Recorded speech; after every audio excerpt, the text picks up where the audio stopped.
Objective solve कर लेते हैं पहले, समझ में आ गया। इसके बाद फिर हम लोग सब्जेक्टिव देखेंगे। देखिए मोस्ट वीवीआई ऑब्जेक्टिव है, यहाँ से पूछेगा ही। कहता है कि कोशिका में राइबोसोम की अनुपस्थिति में, ठीक है, सॉरी अनुपस्थिति ही है, राइबोसोम की अनुपस्थिति में, जरा ध्यान से देखना है, राइबोसोम की अनुपस्थिति में कौन सा कार्य संपादित नहीं होगा।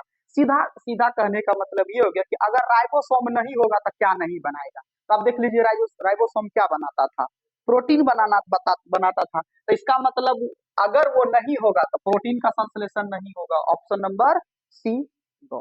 किसी को कोई दिक्कत, इस तरह से समझना है। बबुआ अभी तो पूछते हैं अभी हम। जंतु कोशिका के सबसे बाहरी घेरे को क्या कहते हैं? बाहरी घेरा, देखो ये है कोशिका, इसके का भित्ति, लेकिन जंतु पूछा है तो जंतु में क्या हो जाएगा जी? कोशिका झिल्ली होगा। ऑप्शन नंबर है ना बी। चलिए आगे देखते हैं। वैसे जीवों को जिनमें केंद्रक झिल्ली नहीं होती है, जरा ध्यान देना है, केंद्रक झिल्ली नहीं होगा। अब देखिए केंद्रक झिल्ली किसमें अनुपस्थित था, हम कल ही बताए थे। कोशिका दो तरह का होता था, एक होता था तुम्हारा यूकैरियोटिक, एक होता था प्रोकैरियोटिक। और हम बताए थे प्रोकैरियोटिक में केंद्रक झिल्ली हाँ नहीं होता है, प्रोकैरियोटिक में नहीं होता, यूकैरियोटिक में होता है। तब कहता है केंद्रक झिल्ली कहाँ नहीं होता है, तो कहना है सर प्रोकैरियोटिक कोशिका में नहीं होता है। बात समझ में आ गया। चलिए अगला देखते हैं, किस प्रकार की कोशिका में बड़ी रसधानी पाई जाती है। तो अब देखो बड़ा रसधानी कोशिका, एक पेड़ पौधा एक जंतु वाला, एक जंतु में ना एक पेड़ जो है कोशिका पाया जाता है, और पेड़ पौधा में भी कोशिका पाया जाता है। अब कहता है कि किसमें बड़ा कोशिका होगा, तो स्वाभाविक सी बात है, हम लोग से देखो कितना गुना विशाल पेड़ होता है, हम लोग में भी वैक्यूल्स, उन लोगों में भी वैक्यूल्स, तो पेड़ पौधे का वैक्यूल्स बड़ा होगा, तो सीधी सी बात हम कहेंगे कि पादप कोशिका में। अच्छा कहा है जंतु कोशिका की राजधानी बड़ी होगी ना, उसका छोटा होगा। प्रोकैरियोटिक तो और छोटा होता है, सभी यूकैरियोटिक कोशिका, तो सभी यूकैरियोटिक कोशिका का मतलब तो जंतु है ना कोशिका हुआ, तब पादप कोशिका की राजधानी बड़ी होगी। अब कहता है जीन बने होते हैं बाबू, जीन जो बना होता है वो डीएनए का होगा। किसका बना होगा? डीएनए का बना होता है। किसका बना होता है? डीएनए के खंड से बना होता है। किसी को कोई दिक्कत? चलिए अगला, कोशिका की वृद्धि किसके द्वारा नियंत्रित होती है? कोशिका क्या करेगा, कौन से कार्य कोशिका को करना होगा, ये कौन बताता है? केंद्रक बताता है, ये हम बता चुके हैं। कंट्रोल करने का कार्य किसका होता है? केंद्रक का। देखो तो तुम लोग अपने जवाब दे रहा है, बात समझ में आ गया। इसी तरह से बोले थे ना, पढ़ाई इतना बेहतरीन तरीका होगा कि क्वेश्चन आप लोगों का 80% खुद से बना लीजिएगा, मात्र हमको 20% ही बताना होगा। चलिए कोशिका भित्ति देखिए, कोशिका भित्ति सेल वॉल कैसा होगा? अर्ध पारगम्य, पारगम्य, चयनात्मक। तो हम बोले थे कोशिका झिल्ली पूरा पारगम्य होता है, तो यहाँ पर क्या होगा? पारगम्य होगा। कोशिका भित्ति, कोशिका भित्ति ही पारगम्य होता है, कोशिका झिल्ली अर्ध पारगम्य होता है ना। लिखा था ना कोशिका झिल्ली अर्ध पारगम्य होता है और कोशिका भित्ति पारगम्य होता है, तक लिखाए हैं।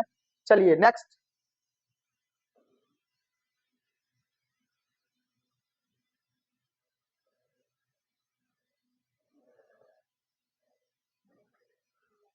उलट गया रे।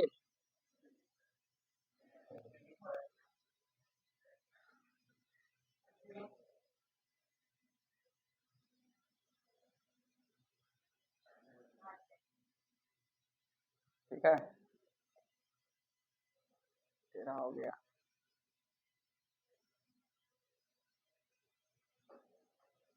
चलिए देख लेते हैं नेक्स्ट, 8वां नंबर क्वेश्चन, कोशिका द्रव्य। देखिए जरा ध्यान से समझिएगा, कोशिका द्रव्य पूछा गया है ना। कोशिका द्रव्य, अब आपको पता है ये कोशिका, इसके अंदर में भी केंद्रक होता है और इसके चारों तरफ एक द्रव्य पाया जाता है, बताए थे ना। कोशिका के अंदर भी एक द्रव्य पाया जाता है, कोशिका द्रव्य। केंद्रक के भी अंदर में एक द्रव्य पाया जाता है, केंद्रक द्रव्य। तो कोशिका द्रव्य में पाए जाने वाले अनियमित नलिकाओं के जाल को, तो जाल हमेशा याद रखिएगा इंडोप्लाज्मिक रेटिकुलम ही होता है, याद रखिएगा। तो अंतः प्रद्रवी, देखो जाल का, देखो जालिका लिखा हुआ है यहाँ पर, तो जाल से याद रखिएगा जालिका, क्योंकि इसका इंग्लिश क्या होता है? ईआर, हम आपको लिखाए थे ना ईआर, अंतः प्रद्रवी जालिका, इंडोप्लाज्मिक रेटिकुलम। ये दो तरह का होता था, कौन कौन होता था? एक ईआर होता, स्मूथ ईआर होता था, एक रफ ईआर होता था। स्मूथ में क्या चीज बनता था? वसा। रफ में क्या होता था? प्रोटीन। क्लियर है। तो कोशिका द्रव में अनियमित नलिकाओं के जाल को, तो जाल का मतलब जालिका याद रख लीजिएगा, ऐसे ज्यादा कुछ समझना नहीं इसमें। चलिए अगला देखते हैं, रंगीन प्लास्टिड। कल ही का टॉपिक में पढ़ाए थे प्लास्टिड। प्लास्टिड कितना प्रकार का? 3 प्रकार का। कौन कौन होता था? Leucoplast, chromoplast, chloroplast. 3 तरह का प्लास्टिड पाया जाता था। देखो कौन कौन? एक ल्यूकोप्लास्ट, क्रोमोप्लास्ट, क्लोरोप्लास्ट या क्लोरोप्लास्ट। 3 तरह का प्लास्टिड देले हैं। अब इनमें से पूछा है कि कौन सा प्लास्टिड रंगीन होगा। हम बाबू बताए थे ना आप लोग को। देखो हिंदी दिया या हिंदी छोड़ दिया ना, बोले तो इंग्लिश ज्यादा इंपोर्टेंट है, इंग्लिश नहीं देगा। देखो अगर हिंदी को याद रखा मार के आया होगा तो हिंदी वाला अभी बुझबे नहीं करेगा। रंगीन प्लास्टिक, रंगीन यानी जो तुम्हारा फूल वगैरह सब में जो पाया जाता था, तो कौन था? ल्यूको नहीं होगा, क्रोमो होगा। कौन सा होगा? क्रोमो। तो यहाँ याद रखिएगा क्रोमोप्लास्ट होगा। क्रोमोप्लास्ट में कौन सा प्लास्टिक पाया जाता है? रंगीन। समझ में आ गया? चलिए केंद्रक में पाए जाने वाले गाढ़े द्रव्य को क्या कहते हैं? आप देखो केंद्रक के अंदर में भी एक द्रव्य पाया जाता है, तो केंद्रक द्रव्य हो जाएगा। केंद्रक के अंदर पाए जाने वाले द्रव्य को केंद्रक द्रव्य कहते हैं। किसी को कोई दिक्कत? चलिए अब कहता है कि इनमें से कौन चयनात्मक पारगम्य झिल्ली है? अब पारगम्य झिल्ली है तो याद रखिएगा कोशिका झिल्ली होगा। यहाँ पर कोशिका झिल्ली होगा, भित्ति नहीं होगा। पारगम्य होता है तो यहाँ पर क्या हो जाएगा? चयनात्मक का मतलब होता है चयन करके, तो वही होता है कोशिका झिल्ली ही होगा, जो कुछ अणुओं को अंदर और कुछ अणुओं को बाहर जाने देता है, इसलिए उसको चयनात्मक झिल्ली कहते हैं। तो यहाँ पर कोशिका झिल्ली ही हो जाएगा। चलिए नेक्स्ट देख लेते हैं। अच्छा चलो एक चीज दिया है, टोनोप्लास्ट। जल्दी बताओ टोनोप्लास्ट कहाँ होता है? लड़कियां को बोलने दो रे, लड़कियां, टोनोप्लास्ट कहाँ होता है? अरे चुप रे, तू लोग लड़कियां है रे। एक तरफ से बहुत धो देंगे हम पकड़ करके। टोनोप्लास्ट कहाँ पाया जाता है? वैक्यूल्स में। वैक्यूल्स में कौन कौन जगह पाया जाता है? हाँ राजधानी में पाया जाता है, उसी को इंग्लिश में वैक्यूल्स कहते हैं। राजधानी में कहाँ?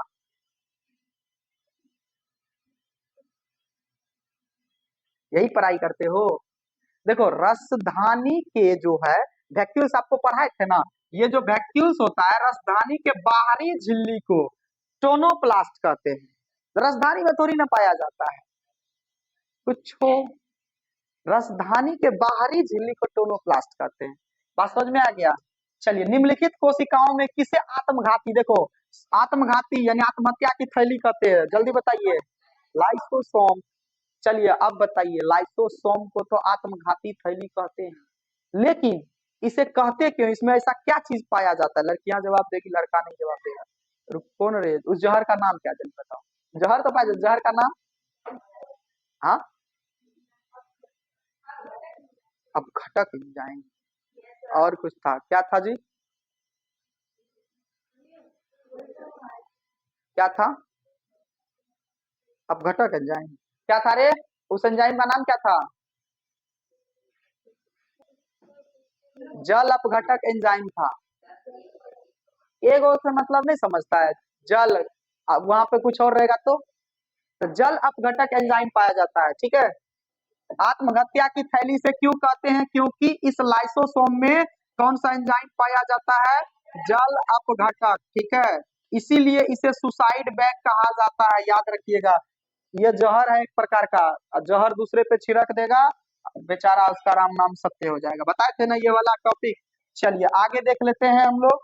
कहता है कि पौधों में गैसों का आदान प्रदान किस क्रिया द्वारा होता है? देखो कल पढ़ाए थे, कौन सा क्रिया? विसरण। पौधों में गैसों का आदान प्रदान विसरण। अच्छा बताइए, विसरण तो क्रिया हो गया, ठीक है, ये विधि हो गया, लेकिन कहाँ से आदान प्रदान होता है? जड़ से गैस का आदान प्रदान होता है। जड़ तो मिट्टी के अंदर में रहता है। हट, पत्ता में। पत्ता के किस से? पत्ता में कहाँ? यहाँ पर जो होता है ना, ये पत्ता हो गया ना बाबू। पत्ता में कहाँ पर होता है? एस्टोमाटा। कहाँ पे होता है? एस्टोमाटा में होता है। ठीक है, एस्टोमाटा को हिंदी में कहते हैं रंध्र। कल ही तो पढ़ाए थे, रंध्रों के द्वारा गैसों का आदान प्रदान होता है। क्रिया कौन सा होता है? तो विसरण होता है। कल ही पढ़ा है वो मेन पॉइंट में, परासरण और मिश्रण का महत्व में।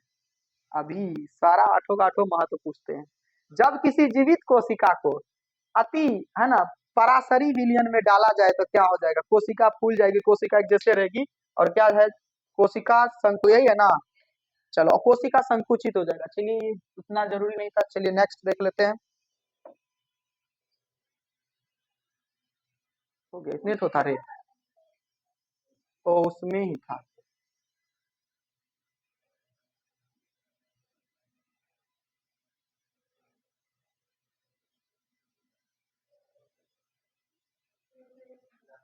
अच्छा, ये एक नंबर।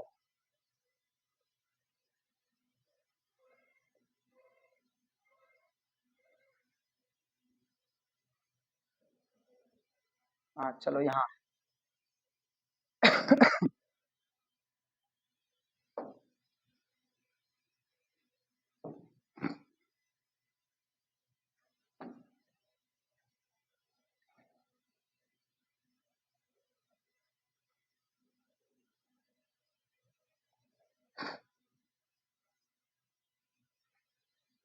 चलिए आगे देख लेते हैं हम। कहता है कि पौधों के मूल द्वारा, मूल का मतलब क्या होता है जल्दी से बताइए। ये जो मूल है, मूल का मतलब होता है जड़। मूल का मतलब क्या होता है? जड़। तो पौधे अपना जो पानी का अवशोषण करेगा तो वो जड़ से ही करता है, और जड़ से जब अवशोषण करता है तो कौन सी विधि लागू होती है? जल्दी बताइए। पराशरण। मार दीजिए पराशरण, इधर है, दिख रहा है, समझ में आ गया? कितना आसान है, कल ही तो पढ़ा दिए थे हम। रिक्त स्थानों की पूर्ति करना है अब, ठीक है। अब देखिए, कहता है कि मनुष्य के शरीर की सबसे बड़ी कोशिका, अब मजा आएगा, है ना। यहाँ पर ये ऑप्शन तो है नहीं यहाँ, ठीक है। अब पूछेंगे यहाँ पर, मनुष्य के शरीर की सबसे बड़ी कोशिका, जल्दी से बताइए। बड़ी कोशिका ओहम थोड़ी होगा बाबू, मनुष्य के शरीर की पूछा गया। शरीर की सबसे बड़ी कोशिका न्यूरॉन होता है, यही याद कर सकता है।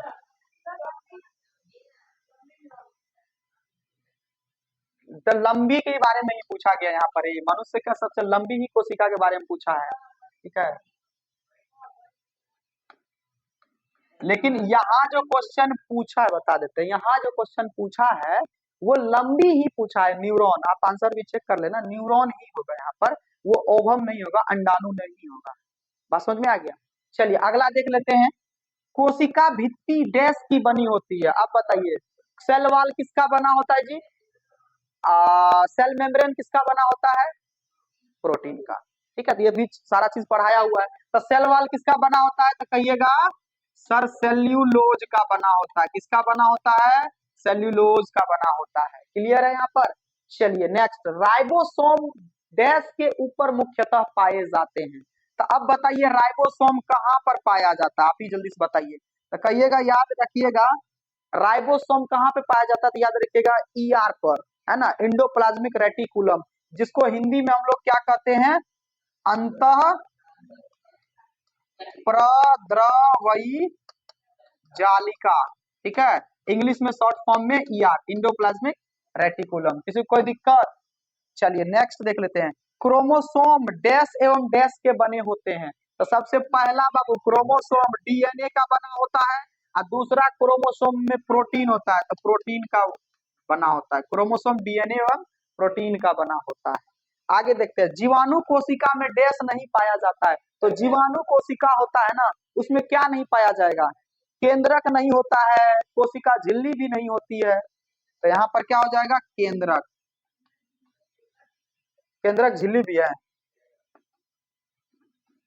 केंद्रक झिल्ली। चलिए नेक्स्ट, माइटोकॉन्ड्रिया एवं डैश में अपना डीएनए पाया जाता है। देखिए माइटोकॉन्ड्रिया एवं डैश में अपना डीएनए, एक देखो लवक होता है प्लास्टिड, उसमें अपना डीएनए पाया जाता है, लवक हो गया, ठीक है। चलिए, अमीबा में खाद्य पदार्थ का अधिग्रहण डैश द्वारा होता है। यहाँ पर क्या हो जाएगा? इंडोसाइटोसिस,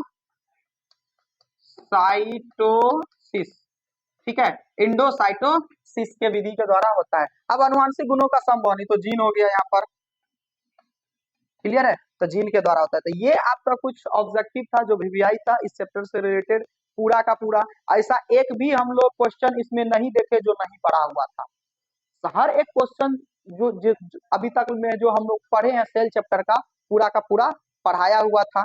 देख रहे हो, इसी तरह से पढ़ाई करोगे तभी ऑब्जेक्टिव बनेगा, नहीं तो हर एक ऑब्जेक्टिव को रट्टा मारना पड़ता। क्या हम